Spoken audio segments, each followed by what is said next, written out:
नमस्कार, आप देख रहे हैं हमारा खास कार्यक्रम खबर देश से।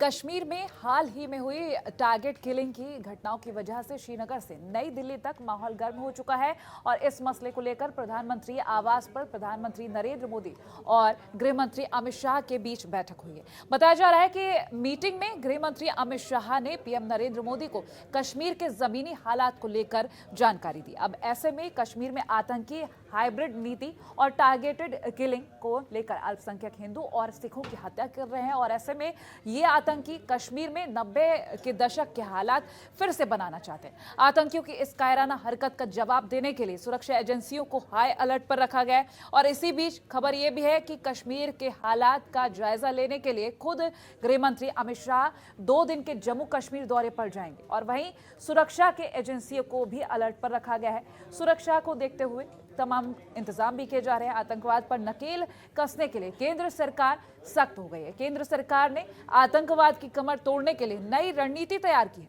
23 अक्टूबर को श्रीनगर में एक उच्च स्तरीय सुरक्षा मीटिंग होगी जिसमें गृह मंत्री अमित शाह भी हिस्सा लेंगे। एनआईए, आईबी और रॉ के वरिष्ठ अधिकारियों के साथ गृह मंत्री की यह बैठक होगी। ऐसे में सवाल है कि आतंक की नई चुनौती का जवाब कैसे दिया जाएगा। क्या सरकार की नई रणनीति की जरूरत है और ऐसे में इस रणनीति को लेकर किस तरीके के क्या सामने फैसले आएंगे, ये तमाम सवाल है।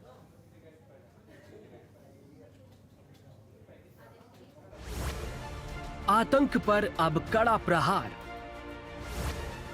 टूटेगा टेरर नेटवर्क का जाल, दहशतगर्दों की तबाही का होगा अंत, घाटी के दुश्मनों का होगा हिसाब। जिस घाटी से अमन चैन की तस्वीरें सामने आने लगी थी, वो घाटी एक बार फिर से आतंकियों की गोली से गूंज रही है। बीते कई दिनों से आतंकी आम नागरिकों को निशाना बनाकर कश्मीर में फिर से दहशत फैला रहे हैं। शनिवार और रविवार को 2 प्रवासी मजदूरों की हत्या के बाद से कश्मीर में डर का माहौल बना हुआ है। एक बार फिर से कश्मीर से प्रवासी मजदूर परिवारों के वापस लौटने की तस्वीरें आने लगी हैं। इन तस्वीरों ने केंद्रीय गृह मंत्रालय को चिंता में डाल दिया है। ऐसे में गृह मंत्रालय ने अब आतंकवाद पर कड़ा प्रहार करने की रणनीति तैयार कर ली है। केंद्रीय गृह मंत्री अमित शाह ने प्रधानमंत्री नरेंद्र मोदी से मुलाकात की है। ये बैठक कश्मीर और सुरक्षा के मुद्दे पर हुई। इससे पहले सोमवार को गृह मंत्री अमित शाह ने कश्मीर के मुद्दे पर सुरक्षा एजेंसियों के साथ 6 घंटे लंबी बैठक की थी। तमाम एजेंसियों को छोटे से छोटे इनपुट पर तुरंत कार्रवाई के निर्देश दिए गए हैं। इस बीच आतंकियों की कायराना हरकत का जवाब देने के लिए सुरक्षा एजेंसियों को हाई अलर्ट पर रखा गया है। आईबी, रॉ और सेना की साझा रणनीति आतंक को कड़ा जवाब देगी।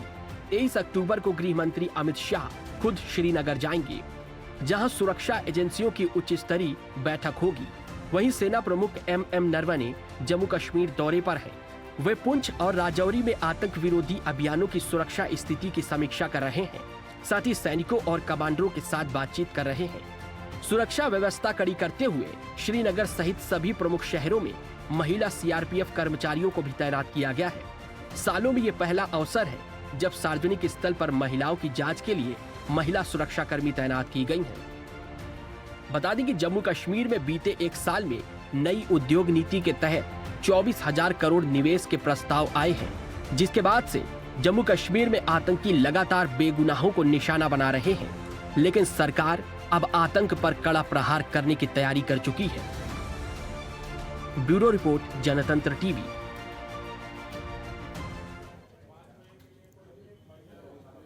तो आखिर कश्मीर में कैसे दुश्मनों का हिसाब होगा, क्या कुछ इंतजाम किए जाएंगे, क्योंकि लगातार अब सरकार का चिंतन इसी विषय पर है कि कैसे इन दुश्मनों को सबक सिखाया जाए। हमारे साथ चर्चा के लिए रक्षा विशेषज्ञ रिटायर्ड मेजर जनरल अनुज माथुर जुड़ गए हैं। बहुत स्वागत है सर आपका जनतंत्र टीवी पर।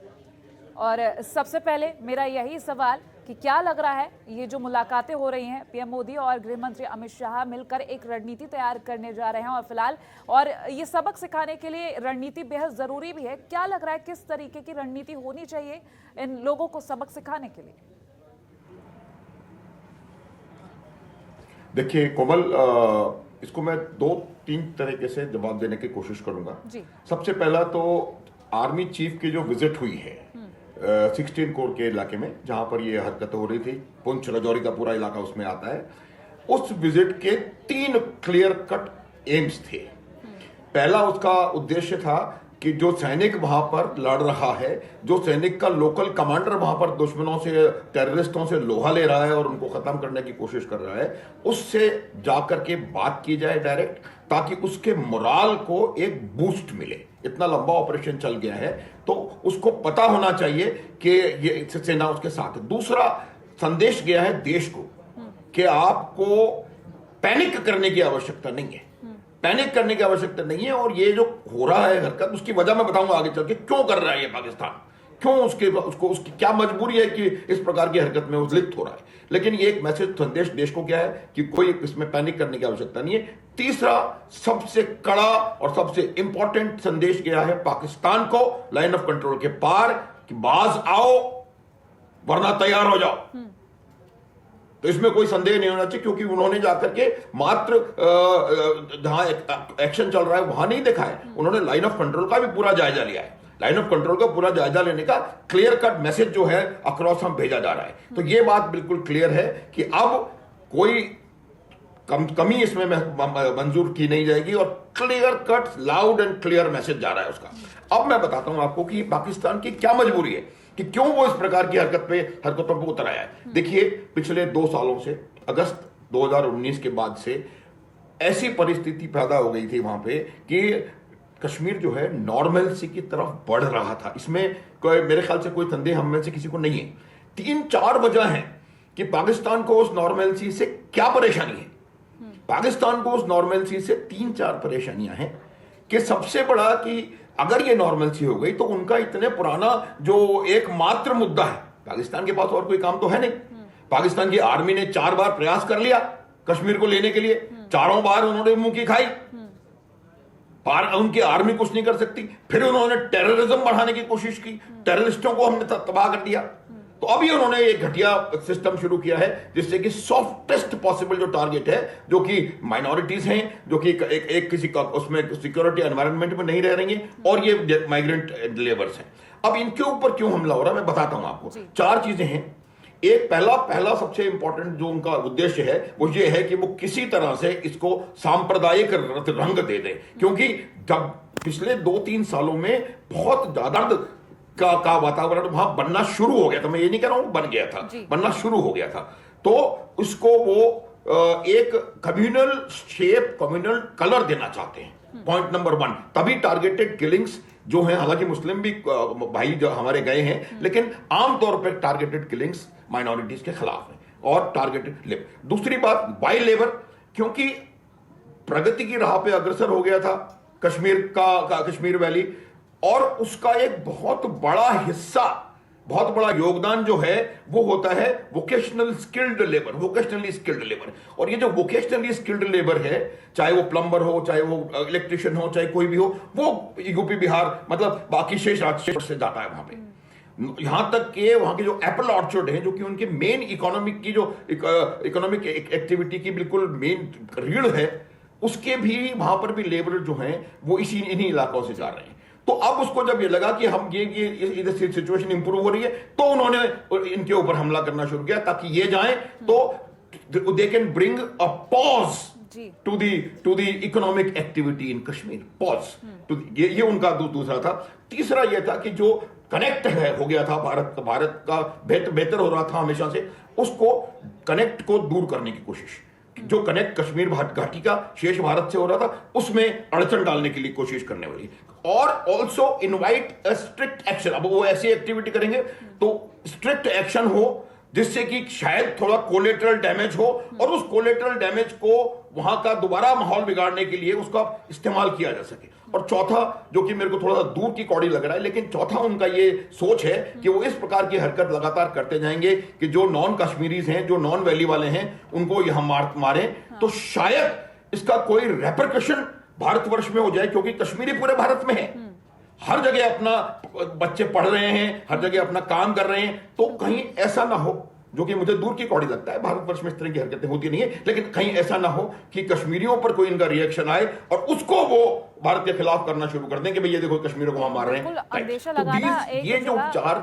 वजह हैं, हाँ बिल्कुल, ये जो हाँ, अंदेशा लगाया जा रहा है एकदम हाँ, सही बोलिए, है, बोलिए। क्योंकि जब अंदेशा लगाएंगे तो ऐसे में अगर ये सही भी बैठ जाता तो इसके लिए हम पहले से भी तैयार होंगे। फिलहाल जो आपने 4 वजह बताई जायज़ भी है अपनी जगह, और कहीं ना कहीं हो सकता है सटीक भी बैठे, इनके लिए इंतजाम पहले से होना बेहद ज़रूरी है। बहरहाल आप हमारे साथ बने रहिए। हमारे साथ रिटायर्ड मेजर जनरल अनुज माथुर जी जुड़े हुए हैं। अनुज जी से एक बार फिर से हम सवाल करेंगे। अनुज जी, आपने 4 वजह दी और फिलहाल भारत अपनी रणनीति तैयार कर रहा है कि आखिर ये जो दुश्मन है इनसे कैसे निपटा जाए। क्या लग रहा है किस तरीके की रणनीति तैयार की जाए कि सबक सीखा जाए और जो वहाँ पर गैर कश्मीरी लोग हैं खुद को सुरक्षित महसूस करें, क्योंकि ये जो टारगेटेड किलिंग है ये लोगों में दहशत मचा चुकी है। बिल्कुल बिल्कुल कोमल, आपने बिल्कुल ठीक कहा। टारगेटेड किलिंग से नेचुरली दहशत फैलेगी और दहशत का आप असर देख ही रहेंगे किस प्रकार से वहां से लोग पलायन करने पर मजबूर हो गए। आपको इस बात को ये समझने की आवश्यकता है कि इसके लिए 3 pronged आपको स्ट्रेटजी अपनानी पड़ेगी। पहली और सबसे इंपॉर्टेंट स्ट्रेटजी ये है, क्योंकि इसके पीछे इस बात में किसी को कोई संदेह नहीं होना चाहिए कि एकमात्र हाथ पाकिस्तान और पाकिस्तान की ISI का है, इसमें कोई शक ना हो। तो एक प्रॉन्ग जो है हमारे एक्शन का, वो पाकिस्तान को लाइन ऑफ कंट्रोल के पार सबक सिखाने का है। अभी बातचीत का समय नहीं है। अभी वहां जाकर के हमें जो सीज फायर का भयानक गलती हमने 21 फरवरी 2021 को हमने करी थी, या जो डेट डजंट मैटर, फरवरी में हमने जो सीज फायर उनका एक्सेप्ट किया, अब उस सीज फायर का क्या औचित्य रह गया? तो सीज फायर को रिव्यू करने की इमीडिएट आवश्यकता है और पाकिस्तान को लाइन ऑफ कंट्रोल के पार जाके घुस के मुंह तोड़ हमला देने का, मुंह तोड़ जवाब देने की आवश्यकता है। 1 2 ये मैंने बताया, ये जो प्रॉन्ग है पॉलिटिको, मिलिट्री एंड सोशल। तो मिलिट्री का ये दूसरा इंपॉर्टेंट काम है, जो इनका काउंटर टेररिस्ट का ग्रिड होता है, उस ग्रिड को और मजबूत करने की जरूरत है। मजबूत है, मैं ये नहीं कह रहा हूं कि मजबूत नहीं है, लेकिन फिर भी कहीं ना कहीं उनसे इंटेलिजेंस में कुछ ना कभी कमी आई है, तभी इस प्रकार का की बात हो गई। तो हमें अपने इंटेलिजेंस के ग्रिड को, हमें अपने खबरें पाने के ग्रिड को और एंटी टेररिस्ट ग्रिड को स्ट्रांग करना होगा। तीसरी चीज जो है वो ये है कि ये पाकिस्तान अब क्या कर रहा है, इसको बोलते हैं आर्क ऑफ टेररिज्म।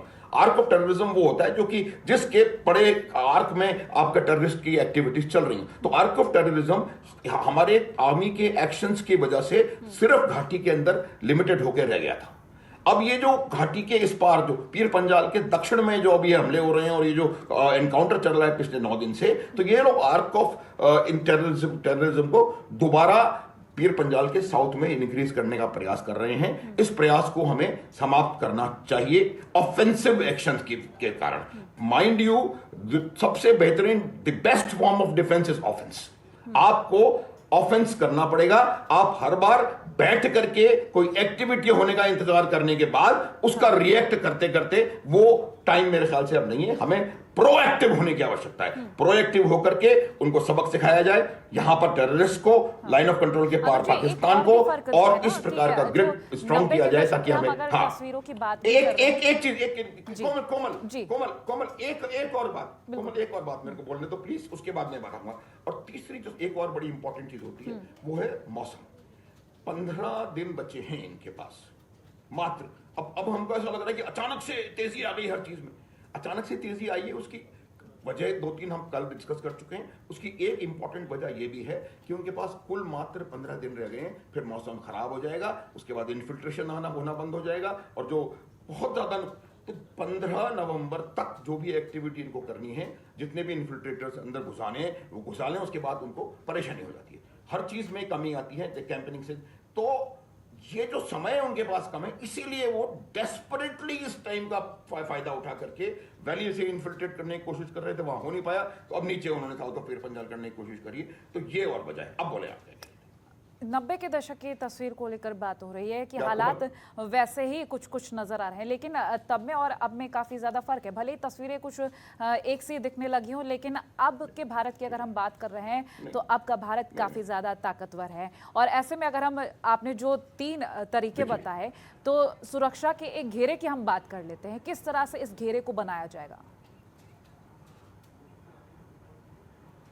देखो, जो जहां तक सवाल वो 90 के दशक का है, 90 का दशक अलग था। 90 के दशक में जो कश्मीर था वो कश्मीर आज नहीं है। 90 के दशक में जो सेना थी वो सेना आज नहीं है। 90 के दशक में जो लीडरशिप थी वो लीडरशिप आज नहीं है। 90 के दशक में जो हमारे पास वेरविदौल है वो उस समय था वो आज नहीं है, उससे कहीं बेहतर वेरविदौल है। तो हम इसको 90 के दशक से कंपेयर नहीं कर सकते। 90 के दशक में आपने देखा था कि एक दिन के अंदर 4-5 लाख लोग वहां से पलायन कर गए थे। यहां तो कुछ 100, तो मैं बिल्कुल इसको डिस्काउंट नहीं कर रहा हूं, ये बहुत बुरी और बहुत ज्यादा चिंतित करने वाली चीज अवस्था है। लेकिन ये अवस्था 90 के दशक में जो अवस्था थी, 90 के दशक क्या कहेंगे आप, 19-20 जनवरी 1990 जो परिस्थिति उस समय थी उससे बहुत ज्यादा भिन्न है।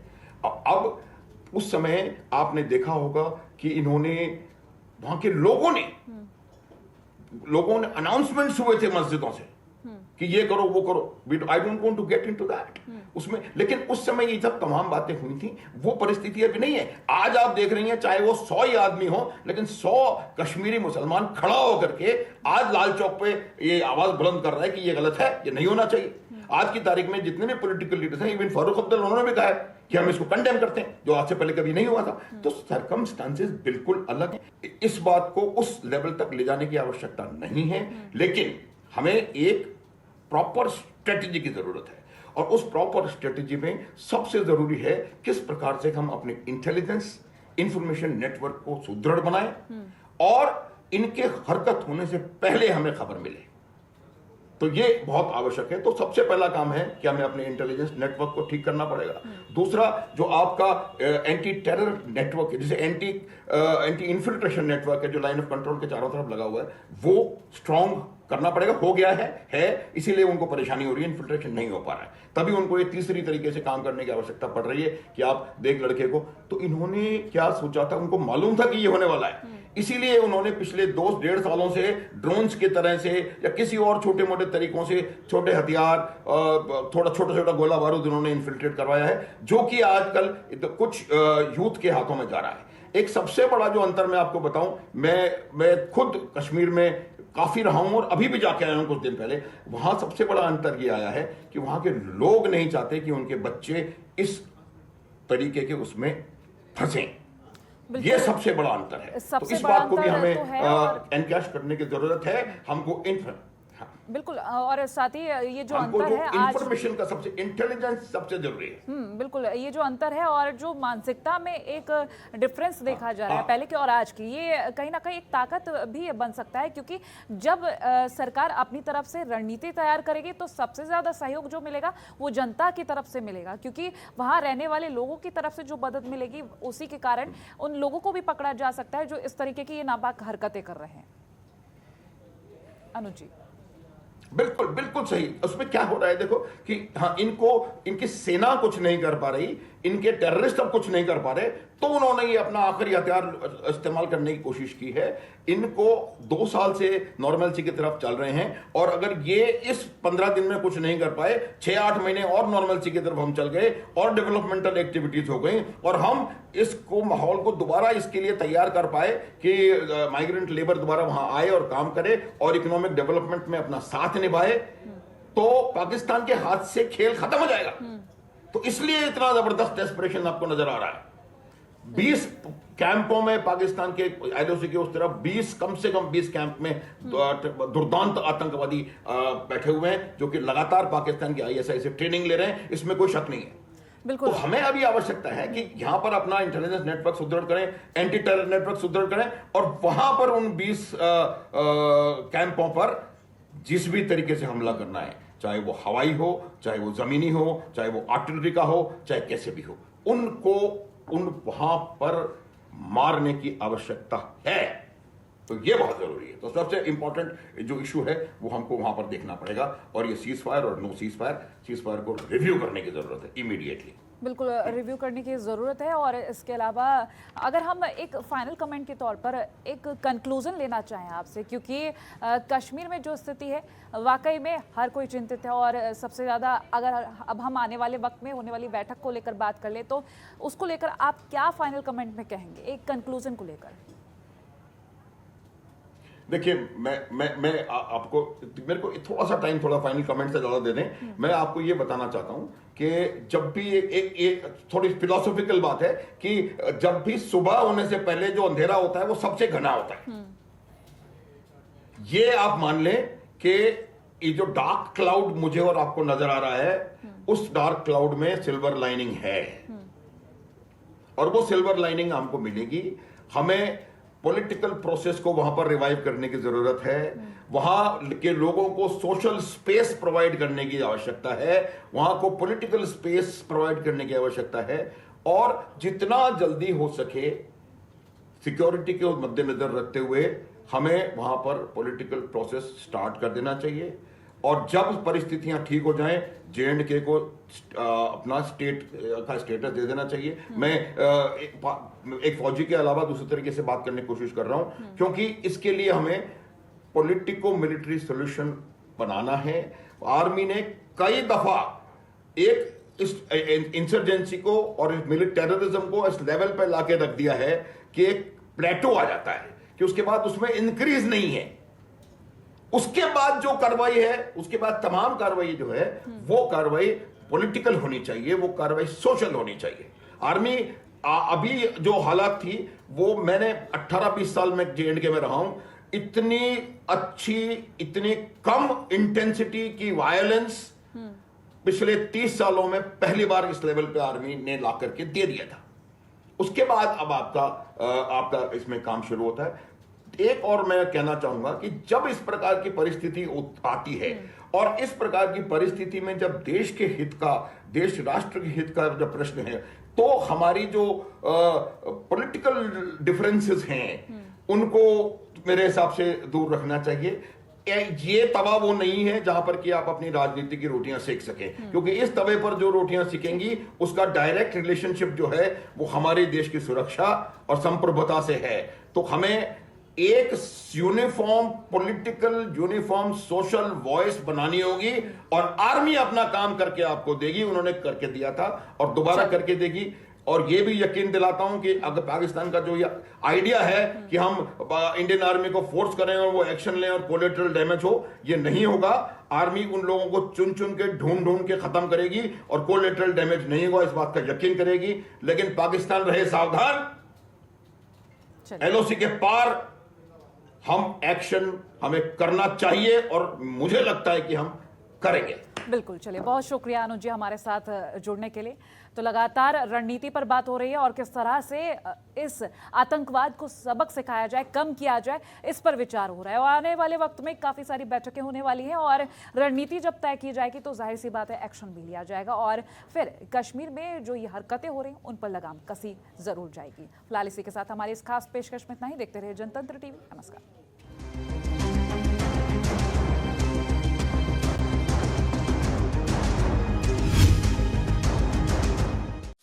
खबरों के निष्पक्ष विश्लेषण के लिए सब्सक्राइब करें Janatantra TV and press the bell icon. Never miss any update.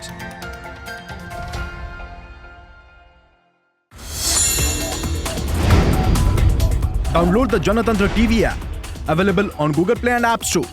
Download it now.